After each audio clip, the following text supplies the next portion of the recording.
Hello everyone, Sutapa cookies lifestyle থেকে আপনাদের স্বাগত জানাই। আজ আপনাদের সঙ্গে শেয়ার করতে চলেছি পালং পনির। তাহলে চলুন আমি কীভাবে রান্নাটা করছি একবার দেখে নেওয়া যাক। প্রথমে আমি কড়ার মধ্যে তেল দিয়ে দেব।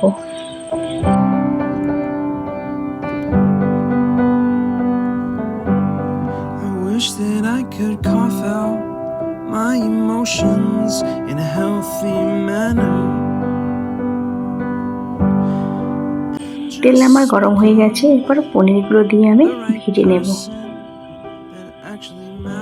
কিছুক্ষণ ধরে নাড়াচাড়া করে পনিরগুলো এবার আমি একটা পাত্রে তুলে নিচ্ছি।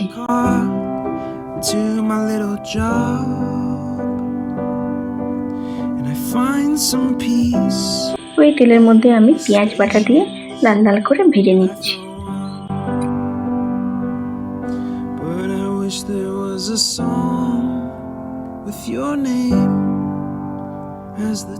এরপর আমি রসুন বাটা দিয়ে দিলাম।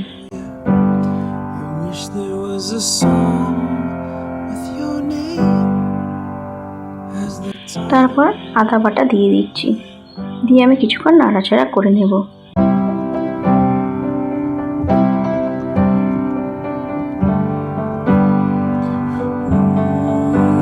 এরপর হাফ চামচ জিরে গুঁড়ো, হাফ চামচ ধনে গুঁড়ো আর সামান্য জল দিয়ে আমি মশলাটা কষে নেব।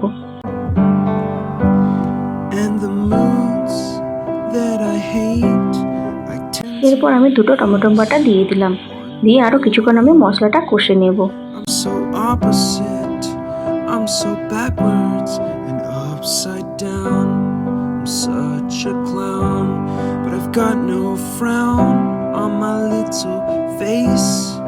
Why am I so freaking cute sometimes, yeah. Such drama queen. মশলা আমার কষা হয়ে গেছে। এরপর আগে থেকে গরম জলে ভাপিয়ে রেখেছিলাম পালং শাক, সেটাকে বেটে নিয়েছি।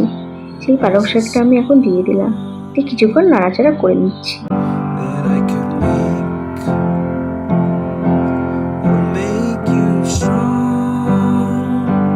তারপর স্বাদ মতন লবণ দিয়ে দিলাম।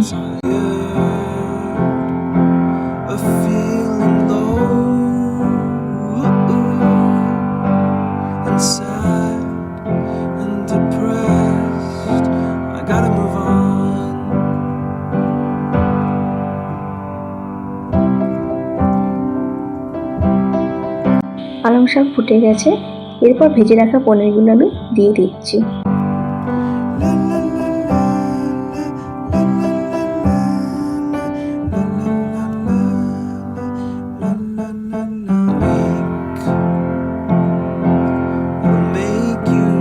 টেস্টে ব্যালেন্স ঠিক রাখার জন্য সামান্য আমি একটু চিনি অ্যাড করলাম। তারপর কিছুক্ষণ আমি ফুটিয়ে নেব।